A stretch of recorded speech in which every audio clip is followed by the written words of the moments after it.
As the cliche goes, April showers bring May flowers.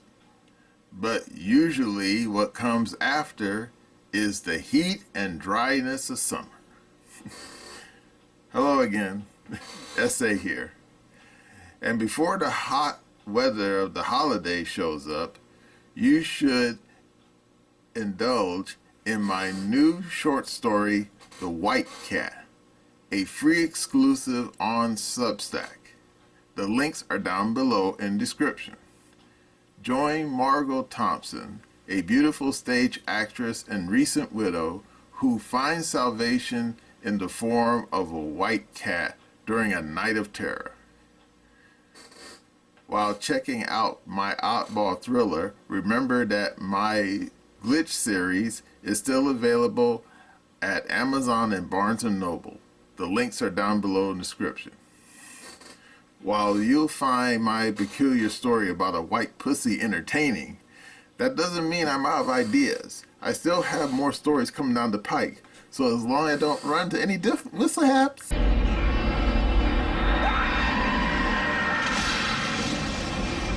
you'll see those stories as well. Now let's get back to the video. Hello again, Essay here. Sometimes in the discourse of politics, you will have people who want to do the right thing. You know, they're not in it for self-grandizement. They're just trying to, they see a problem, they say, okay, I think I can fix it. Problem is, if you're dealing with a corrupt system, it may not work out for you. Indeed, back during the bad old days of the Roman Republic, you had the Gracchi brothers. And you say, who the hell are those two guys? Well, back in their day, they tried to reform the Roman Republic. Problem is, it didn't quite work out as they planned. Nope. Yeah, back in, I believe it was the 1st century BC, they saw that the Roman Republic was corrupt. And you say, well, hell, anyone who's read a history book knew that. That's why it collapsed. Yeah, I know. But these two brothers, they thought they could fix it. What they didn't count on was that the people in power, namely the Roman Senate, and their Sputniks, you know, their fellow travelers, they were hell-bent on making sure that things just went on the way they always had without any, hiccups along the way. And despite the brothers' attempt to reform the various courts, the tax base, how it was collected, as well as other social reforms, they were basically stymied every step of the way. And even though there were the general citizens, I think they used to call them the plebs, said, yeah, we like what these guys are talking about, it just wasn't enough. And unfortunately, these people basically were slandered. Various stories were coming out claiming that these guys were trying to were basically in it for themselves and trying to recreate the old Roman kingdom, which at this time was like totally discredited, and most people didn't like it and didn't want it to return. And unfortunately for the two brothers, they eventually got assassinated. No, typical Roman style. But then, funny thing is, that's not the only example of where that's occurred. Because back during the 19th century, Grover Cleveland, who, if you look up his history, he actually had a pretty spotless record. I mean, the guy originally was a lawyer, and he eventually worked his way up to become a sheriff. And in New York. That's where the guy was from, New York State. And then from there, he became the mayor of Buffalo and then the governor. And thus, when he ran for president, the guy who who was a Democrat, yeah, that's true. Um, he seemed to have a spotless reputation, and people said, yeah, they want to vote for this guy. But then, right in the middle of the election, I think it was the 1880 84 election, a scandal popped up. Apparently, back when he was a lawyer, he was messing around the street and got some woman pregnant, and the woman had a kid, a woman he didn't marry. Now, of course, some of you say, "Oh, that happens like 1,000 times a week." Yeah, but remember, this was back in the 1880s, and back then, that's something you just didn't do.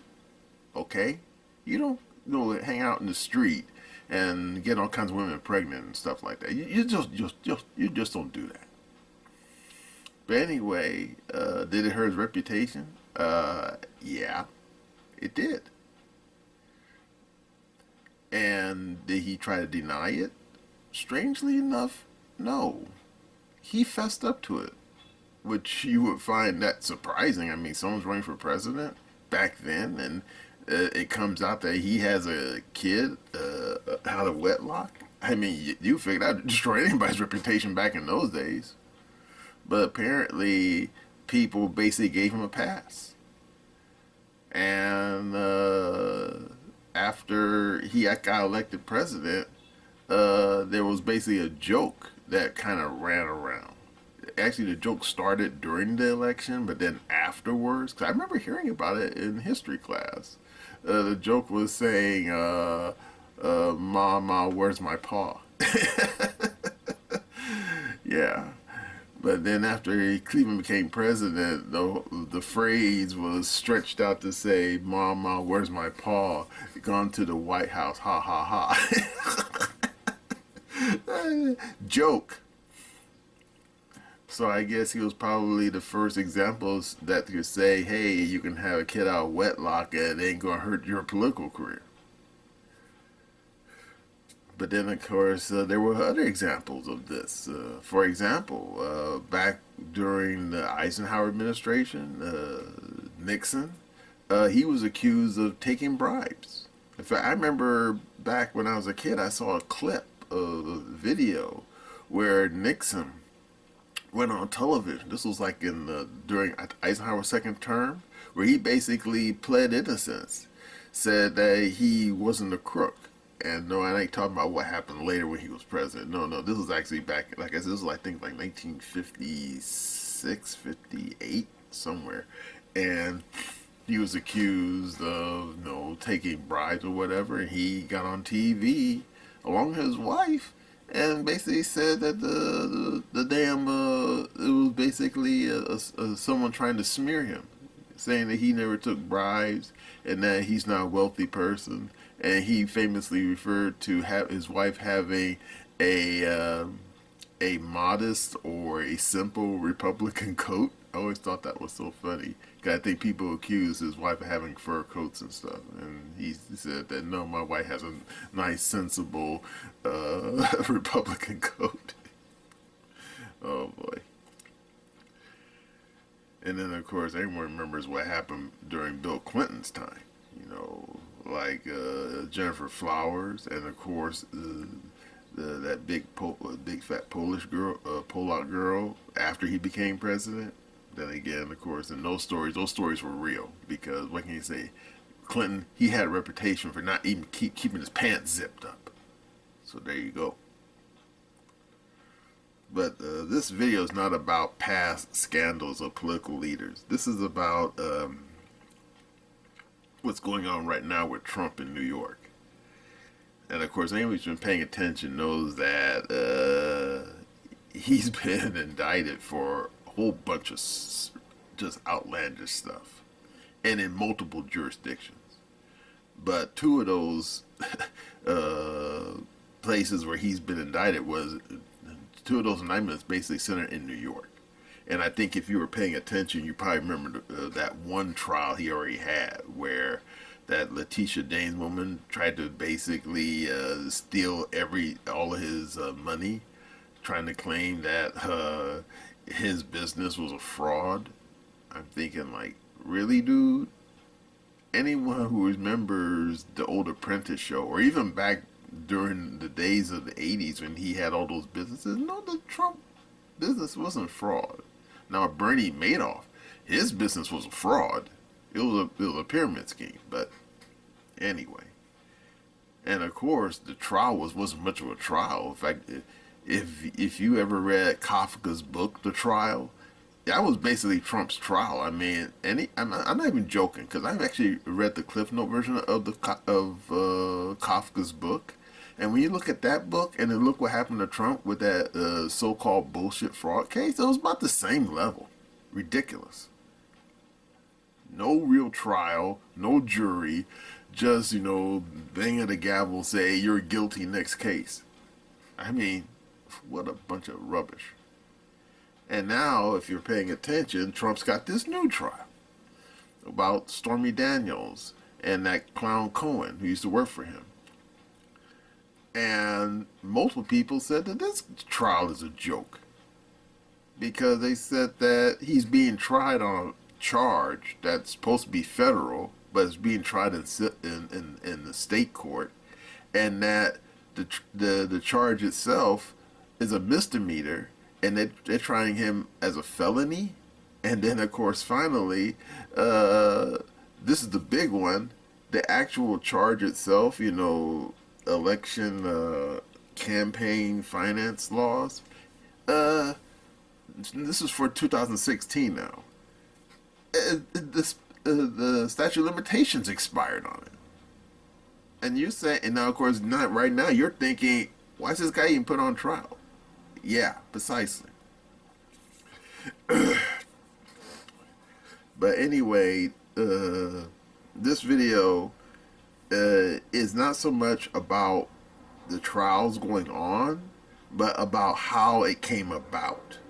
Now, I'm about to show you a video from Tim Pool, and he's got the receipts because I only heard about this last week, and believe me, this is going to be like bonkers. Okay, are you ready? Here we go. Talk about the rest of this conspiracy over here. Prominent anti-Trump pundits have been holding weekly meetings to take down Trump. The Most Millennial reports, a new article out of Politico reveals that a select group of lawyers and legal pundits have been working behind the scenes to quash a Trump second term using the media. They've been sharing narratives, honing points, and working together to intellectually stress test the arguments facing Trump on his journey through the American legal system. The names of those who have been at these meetings are all too familiar, and the tactics mirror those undertaken in 2020 to manipulate media to sway the presidential election in Biden's favor. Heavens me! Oh boy. Does this mean that if Donald Trump gets convicted, we can lock up all these guys too? If this is the game they're going to play, I don't see why not. Donald Trump gets elected president and then says, remember when you claimed that trying to influence the media was fraudulent election interference? Okay, well, I went on trial for that. Let's say Trump wins or loses, whatever. And he says, okay, now the DOJ will use the exact same premise to go after all of these men. Part of me thinks it won't happen. Donald Trump says that he's going to go after the corrupt individuals, and perhaps, I'm not entirely convinced he will. I'd like to see it, but I don't know. I really don't know what to expect. I can tell you that Donald Trump is a much better option than, say, Joe Biden. They say the group began their weekly meetings, meeting weekly 2022 every Friday on Zoom with congressional staffers for J6 committee members to coordinate their narrative about Trump and the lawfare directed at him.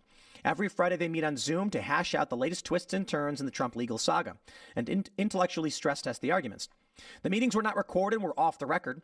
Those in attendance have various media affiliations. The host of the meetings, Norm Eisen, was a senior member of the Obama administration and has actively worked to get attorneys who worked with Trump during his White House term disbarred.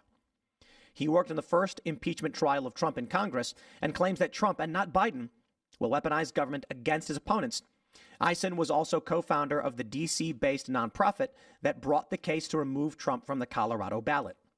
It is a conspiracy. What they are doing defies the spirit of this nation, and I would argue, if they want to pursue Trump in this way, then certainly it must be a criminal as well. Jeff Clark says, I called it. A group of leftist legal commentators has been meeting weekly for about 2 years to strategize about how to bring down Trump using the media. I even coined a term for the phenomenon, journal lawfare, as many followers will well be familiar with. The Politico article admits it, just like the Molly Ball Time article about how they fortified the 2020 election. They always have to brag about what they are trying to do to kill off Trump.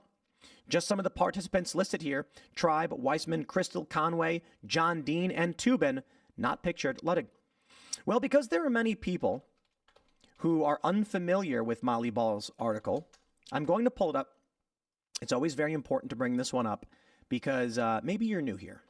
And I mean that with respect. Maybe you are new and you don't really follow the news all that often.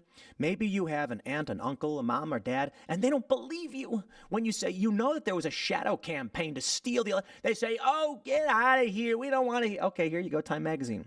The secret history of the shadow campaign that saved the 2020 election. And they write, there was a conspiracy unfolding behind the scenes. One that both curtailed the protests and coordinated the resistance from CEOs. Both surprises were the result of an informal alliance between left-wing activists and business titans. The pact was formalized in a terse, little-noticed joint statement of the U.S. Chamber of Commerce and the AFL-CIO published on Election Day. Both sides would come to see it as sort of an implicit bargain, inspired by the summer's massive, sometimes destructive racial justice protests, in which the forces of labor came together with the forces of capital to keep the peace and oppose Trump's assault on democracy. I love that. Trump's assault on democracy? Y'all are literally admitting to business titans meeting behind the scenes to engage in what you describe as a conspiracy, and all to stop Trump. Let's talk about democracy. What we are supposed to have is a democratic institution, which is how we vote for representatives, not on bills. We do have propositions in some states. No, it's supposed to be that we vote for our representatives and then they go and handle government. So that's as far as our democracy goes. If the argument is an election is when one man or one person argues their ideas seeking your approval via vote, then we did not have that in 2020. Donald Trump won the argument, but he lost the election. And he lost because Democrats won the game, and that is get as many pieces of paper with names on it as possible. So a lot of people voted for Joe Biden, mostly because they hated Trump, some because they didn't care. Ballot harvesters go knock on your door and say, just fill this out, or I'll come back tomorrow. And then people do. You get a bunch of activists strung up at your house every day saying, did you fill out your mail-in ballot? And you go, no. Well, we'll be back tomorrow. And they're like, dude, fine, whatever. I'll just fill it out. Here you go. A lot of these people probably would not have voted, but the ballot harvesters came by, knocked, and said, there's a ballot right there on your floor, came in your mailbox. Just select Biden, give it to me, and we'll collect it. And that's legal in most places. Now they're calling it election fraud. Let me tell you about election fraud. Take a look at this. We'll start light.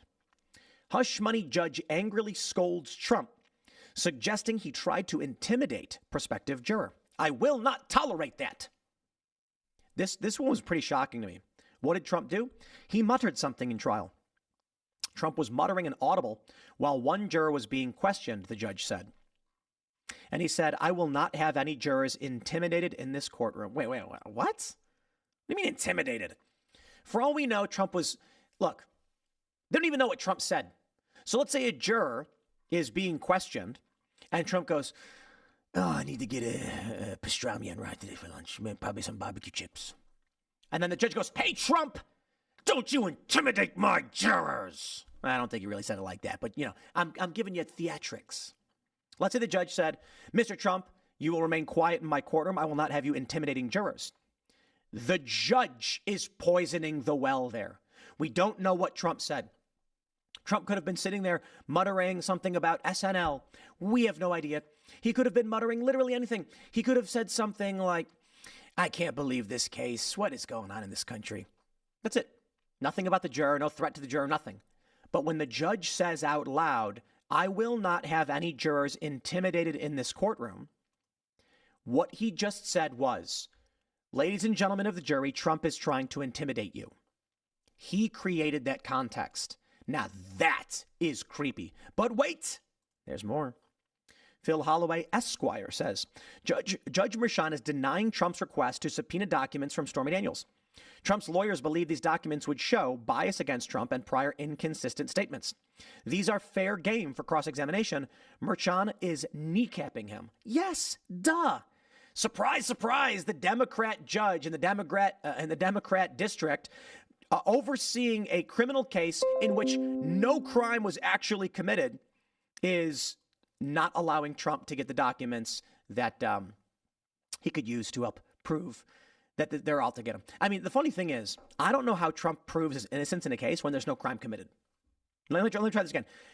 How does Trump actually prove a negative? Like, nothing happened. There's no crime. There's no statutes. There's no laws. And Trump's got to be like, I didn't do it. You didn't do what? I don't know. Here's the thing. Trump's going to be like, yes, we actually did try to suppress negative information. That's not illegal. Aha! So you admit it. This is the crazy thing. There's no law broken. That's it. No law was broken. What are we doing here? They're just trying to destroy Trump. And, you know, I talked about this last night, but I'm going to say it again. And it's kind of a scary thing to say. The Democrats crossed the Rubicon. It's not Trump. Okay, you saw that, right?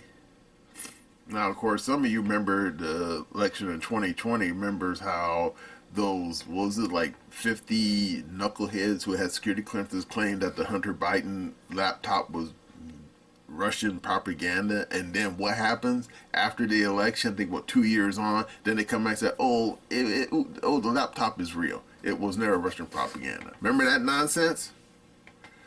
And now these people are trying it again.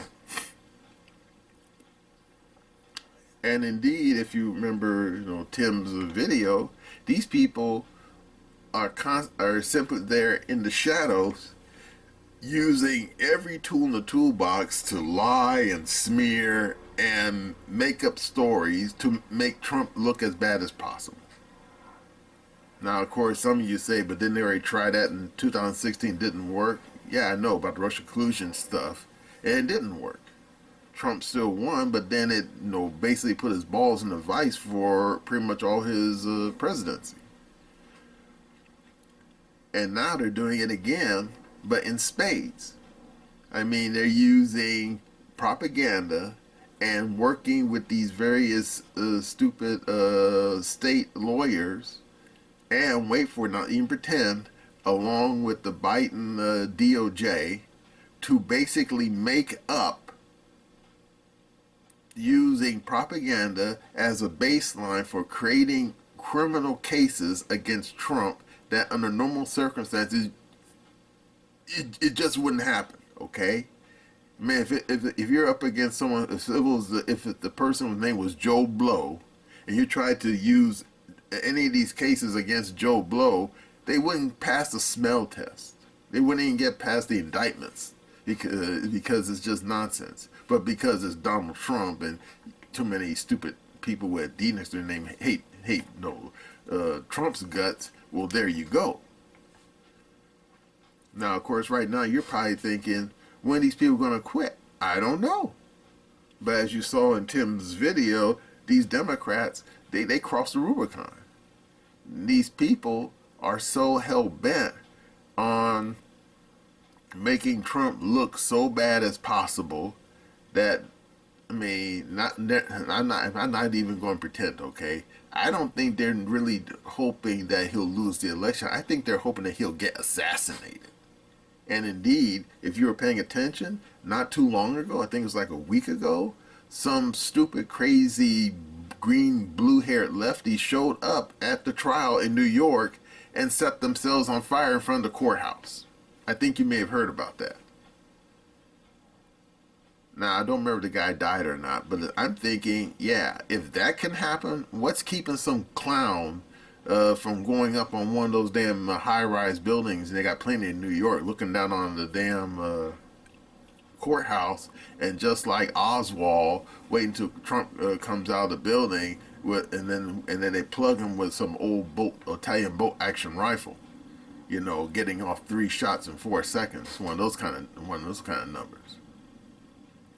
Yeah, because that guy that the Russian arms merchant, the one that we repatriated back to Russia, I think it was like last year. I can't remember the guy's name. I think his name was Bolt. But anyway, even he said that Trump better watch his back because these people are out to kill him. I mean, and you know what? I'm thinking, yeah. Because just like those 2 Italian brothers back in during the Roman Republic, that's what happened to them. First they got defamed, and then they got assassinated. So yeah. And of course Trump, I don't know if he's oblivious to the danger he's in, but if you've been paying attention, you saw that he's been running around New York City campaigning. Indeed, just yesterday, I think it was the 25th of April, he was at some construction site talking to a bunch of construction workers. They're working on some construction site. He showed up there just as they were, clocking in. And they started having a little Trump ride right there. The guys were sitting there saying Trump, Trump, Trump, 4 more years and everything. And people filmed it, and I'm sitting there looking at this thing, and I'm thinking, what's keeping some knucklehead from walking up there with some raggedy ass Saturday Night Special and just go boom? Because that's happened before. Because I remember it happened like, I think it was like 20, 30 years ago. It was in Tijuana. And this guy, he was running for president. I think it wasn't for the the PRI, the Institutional Revolutionary Party down there in Mexico. No, it was for the opposition party. And it was caught on camera. I remember seeing it. It was on the regular TV news. The guy was sitting there at a receiving line. He was sitting there glad-handing people. And then all of a sudden, out of nowhere, someone reaches out with a big old hand can, look at 3/5 Magnum, and just said, boom. Dead to the guy's face. Killed him, too.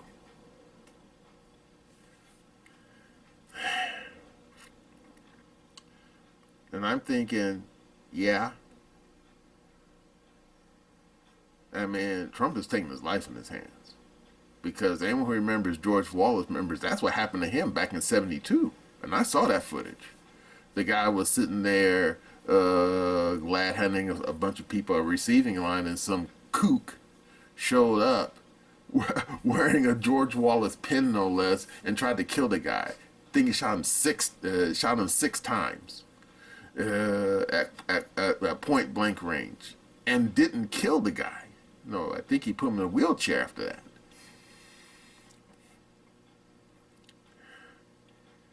And then, of course, you probably say, but these lawsuits are rubbish. I mean, these stupid Democrats, they're not going to sit there and actually hire somebody to do that. And I'm thinking they don't have to hire somebody to do that. Because Tim Pool, a long time ago, he said in one of his videos that back when he used to work for ABC News, what was it, Fusion? He said that he could see what was going on there. And he said that how the news media got all woke and stupid. And he said what happened was that when he was working for them, they were going out and hiring these radical leftists. And it wasn't so much that they were hiring just ordinary people off the street and then giving them talking points and say, okay, I want you to write this story. No, Tim said what was happening was that they were hiring people that were kooks, cuckoo for Cocoa Puffs leftists. And because they knew that these people were crazy, that when they assigned them to a story like, say, go out there and do a story on Romney, they knew that these kooks were going to write something stupid, some made-up garbage. And sure enough, precisely. And therefore, when it comes to Trump, his current situation, I think that's what these people are doing. they're hoping that someone will do the dirty deed for them. And indeed, I remember this old film. It was called Becket.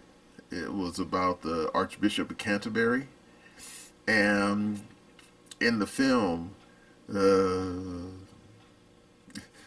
Peter O'Toole, who was playing the King of England, I think it was Henry II, he and Becket, who was the Archbishop of Canterbury, they used to be friends, but then after he became king, they weren't friends anymore. And Archbishop was constantly criticizing him publicly. And there's a scene in the film where Peter O'Toole shouted publicly, "Oh, will someone rid me of this priest?" Talking about Becket. And then, of course, in the film, as well as in the history books, a bunch of people showed up and killed the guy. Get it now? So, yeah, the Democrats may want Trump dead, but they want to keep their hands clean. And therefore, they're going to basically create a bunch of propaganda and do a bunch of other nonsense. And hopefully, they're quietly praying every day that someone's going to take a pock shot at him and hit him right in the dome. And then, of course, the worst thing about it is this actually happened once before in Israel. Because anyone who remembers that guy Rabin used to be the Israeli prime minister, he was trying to negotiate with the PLO, like the Oslo Accords, if you remember that. And then, of course, wait for it. You ready? Netanyahu, the guy who currently runs Israel, he along with some of his homies in the Israeli news media, this was like before social media got started, was putting out bullshit stories about Rabin, constantly criticizing him for being a traitor, betraying the nation, in cahoots with Yasser Arafat, was running PLO, and on and on and on. And at the time, Yahoo said publicly, I'm going to run against Rabin in the next upcoming election that they have. Problem is, the election never happened. You know why? Because some kook, a Jew boy too, Israeli boy, at some shindig that Rabin was attending, walked up to the guy with his little hammock on, everything, and shot him at point blank range. Killed him, murdered him. And you say, where was Rabin's security? Right there. But it happened so fast, I guess they couldn't react in time. So there you go. So yeah, you gotta hope that Trump, takes some prudence and don't make himself so vulnerable. Because believe me, there are a lot of kooks, and not just in New York, all over. And thanks to the Second Amendment, we got a lot of guns. And all you need is one crazy kook with a gun and enough balls to try something that outlandish. And believe me, the last thing we need is a replay of what happened to RFK. Remember back in 1968 when he was at the damn Ambassador Hotel, down here on Wilshire. And of course, I remember seeing the footage as a kid, where he said, he had just won the California primary and said, let's go on to November, and then he leaves the stage, and then he goes to the kitchen at the Ambassador Hotel and gets himself shot officially by Sirhan Sirhan, but people for years been arguing that maybe it wasn't Sirhan after all, but I'm not going there. So yeah, the last thing we need is a replay of what happened to Robert Kennedy Jr., okay? Or I should say Robert Kennedy. Robert Kennedy Jr. is still alive. Sorry, I got the two confused for a second. Sorry about that. But yeah, Trump doesn't need to go down in history as being the late great never was. A person who was lined up to become president, but then has life cut short by some kook with a gun. Okay? We don't need that. Because if that were to happen, I think that a lot of Trump supporters,